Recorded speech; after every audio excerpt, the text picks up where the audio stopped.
हर हर महादेव सभी को। क्या आपने कभी सोचा है कि रावण केवल एक दुष्ट राक्षस था? जी नहीं, वह एक ब्राह्मण था, चारों वेदों का ज्ञाता। आज के समय में कई लोगों को चार वेदों के नाम तक नहीं पता होंगे। इतिहास के सबसे बड़े ज्ञानी, तपस्वी और तांत्रिकों में से एक था। उसकी 10 मस्तकों की कहानी सिर्फ चिन्ह नहीं, वह ज्ञान, स्मृति और आध्यात्मिक शक्ति का प्रतीक थी। इस वीडियो में मैं आपको बताऊंगा कि उसकी असली ताकतें क्या थीं, किस किस देवता को उसने परास्त किया, किसने उसे हराया और आखिरकार उसकी वो कौन सी गलतियां थीं जिनकी वजह से उसकी समाप्ति आई। साथ में देखेंगे ये सब कहाँ कहाँ के ग्रंथों में लिखा है। तैयार हो जाइए, यह सिर्फ एक कहानी नहीं, ये एक महान चरित्र व्याख्या है।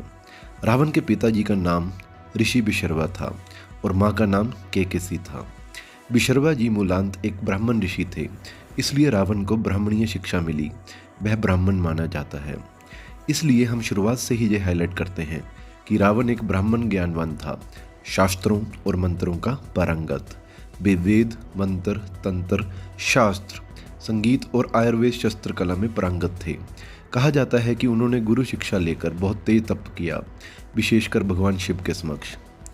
अब उसके 10 सिरों का अर्थ बताता हूँ। कई विद्वानों का मत है 10 सिर बौद्धिक क्षमता का प्रतीक हैं। बहुवैचारिकता, एक ही समय में अनेक विषयों का ज्ञान था उन्हें। कथा के अनुसार ब्रह्मा जी से रावण को विशेष वरदान मिले, जैसे देवताओं से प्रतिकूल कुछ अपवादों में उनके साथ उन्हें महाशक्ति मिली। रावण के शिव भक्ति और शिवलोक में मिलने वाले अस्त्र बल का बहुत बार वर्णन मिलता है। उसके पास कई दिव्य अस्त्र थे और आध्यात्मिक सुरक्षा थी। रावण तंत्रों व ग्रह विद्या में निपुण था। मंत्रों से रक्षा, कष्टों को टालने और शक्तिशाली अस्त्रों को बुलाने की क्षमता थी उसमें। वह न केवल विद्वान था बल्कि युद्ध में भी विशेषज्ञ था। ब्रह्मास्त्र जैसी शस्त्र विद्या का प्रयोग वह कर सकता था। उसने लंका को असाधारण वैभवशाली राजधानी बनाया। आर्किटेक्चरल कौशल और संसाधन प्रबंधन में भी वह निपुण था। कुछ वर्णनों में वह संगीत में भी माहिर था। रावण बिन्ने राग का प्रशिक्षक माना जाता था। पारंपरिक व्याख्यानों में रावण ने कई बार देवदूतों और असुरों के साथ टकराव किए। मैं उदाहरण दे देता हूँ। कुछ कथाओं में रावण ने इंद्र के साथ संघर्ष या परास्त की स्थिति पैदा की। समुद्रीय वातावरणीय शक्ति पर उसका प्रभाव दिखाया गया। यद्यपि महावीरता के बावजूद उसे सीधे सीधे हराने वाले कुछ देवताओं और नायकों की भी कहानियाँ मिलती हैं। पर ध्यान रखें, यह नहीं कि उसने सारे देवताओं पर विजय पाई। कथा में अनेक स्थितियों में उसने देवताओं को चुनौती दी। कई बार वरदानों के कारण देवताओं के सम्मुख अपराज्य प्रतीत हुआ। असल युद्ध में उसके खिलाफ कई देव सहायता व मानव नायकों ने गठजोड़ करके काम किया। अब प्रश्न ये है कि क्या पूरे ब्रह्मांड में कोई उसे हरा सकता था? उत्तर इसका सीधा नहीं है। ग्रंथ बताते हैं कि रावण वरदानों से बहुत शक्तिशाली था। कई देव हथियार उसे प्रभावी रूप से क्षति नहीं पहुंचा सके, पर वरदानों में शर्तें और धोखेबाजियां भी थी। जैसे ही कि कुछ शक्तियां केवल विशिष्ट परिस्थितियों में ही प्रभावी थी। महाकाविले की तरह उसकी शक्तियां महान थीं, पर अस्तित्व में नैतिक सीमाएं, रणनीति कमी और मानवीय कमजोरियां थीं, जो एंड में उसे परास्त करने में निर्णायक रहीं। यानी शक्ति अकेली हमेशा निर्णायक नहीं होती। गर्व और आत्मनिर्भरता, उसने स्वयं को श्रेष्ठ मान लिया, बौद्धिक, राजनीतिक और आध्यात्मिक रूप से। रावण का कानून और नीति उसके हिसाब से थी। जहां उसे शक्ति दिखानी थी वह दिखाता था। उसके आदर्श उसकी नज़र में परिभाषित थे। परंपरागत ब्राह्मण गुणों से होने के बावजूद रावण ने साम्राज्य सुख और बल प्रयोग को अपनाया, इसलिए कई अनुशासनों का विरोधाभास भी दिखाता है।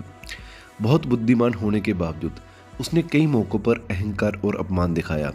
यह उसकी सबसे बड़ी कमजोरी बनी।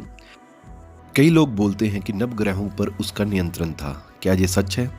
कुछ लोक कथाओं और तांत्रिक व्याख्याओं में कहा जाता है कि रावण ने ज्योतिष तंत्र के द्वारा ग्रहों पर प्रभुत्व किया। मतलब उसने ग्रह शक्ति पर प्रभाव डालने वाले मंत्र जालों का प्रयोग किया। परंपरागत सोर्सों में यह स्पष्ट नहीं है कि उसने सभी ग्रहों को गुलाम बनाया। यह अधिकतर लोक कथा तांत्रिक सुरंग का बोध है, इसलिए इसे शाब्दिक सत्य के रूप में स्वीकार करने से पहले सावधानी बरतें। सोर्सों में यह रूपक रूप में मिलता है, शक्ति का प्रतीक। असाधारण बौद्धिकता और स्मरण शक्ति थी रावण के पास। वेद, शास्त्र और मंत्र में वो निपुण था।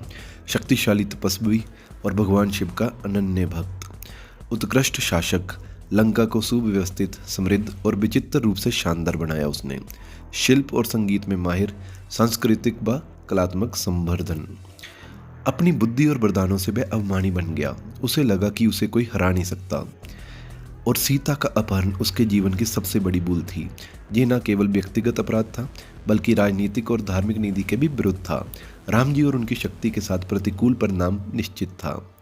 ऋषियों और देवताओं का अपमान। कई बार उसने मंत्रियों, गुरुओं के सम्मान की अपेक्षा की।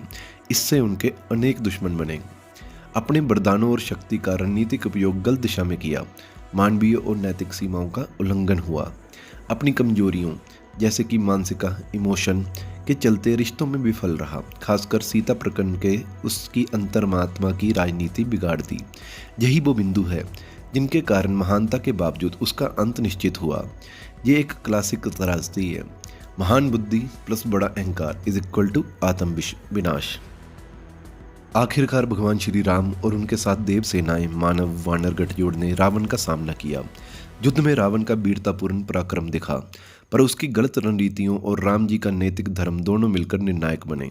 अंत में रावण मरा, पर उसकी मृत्यु का संदेश केवल पराजय नहीं, एक महान मन पर घोर अहंकार का नाश था।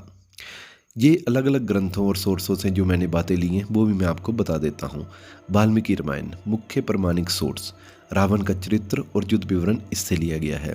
रामचरितमानस जो कि तुलसीदास जी ने लिखी थी, भक्तिपरक और नाटकीय रूप में रावण का वर्णन इनसे मिला। कम्बन रामायण तमिल परंपरा का दृष्टिकोण। अध्यात्म रामायण आध्यात्मिक व्याख्या। शिव पुराण, स्कंद पुराण व कुछ अन्य पुराण रावण के शिव भक्ति, तप और वरदानों के पहलुओं का सोर्स है। लोक कथाएं और तांत्रिक ग्रंथ ग्रह नियंत्रण तंत्र विवरण में उपयोगी परंतु विवेचनात्मक। रावण की कहानी हमें याद दिलाती है, ज्ञान और शक्ति जितनी महान हो, यदि उसमें विवेक और नम्रता ना हो तो वह ताकत विनाश भी ला सकती है। रावण एक जटिल चरित्र था, न केवल बुराई का प्रतीक बल्कि एक त्रासदी नायक, एक बुद्धिमान ब्राह्मण जो अपनी ही भूलों से गिरा। इतिहास पुराण हमें न केवल पढ़ाते हैं, वे हमें सोचने के लिए भी कहते हैं। अगर आपको ऐसा इतिहास पुराण विश्लेषण अच्छा लगा तो चैनल को सब्सक्राइब करें और बताइए किस पात्र पर अगला वीडियो बनाया जाए। हर हर महादेव।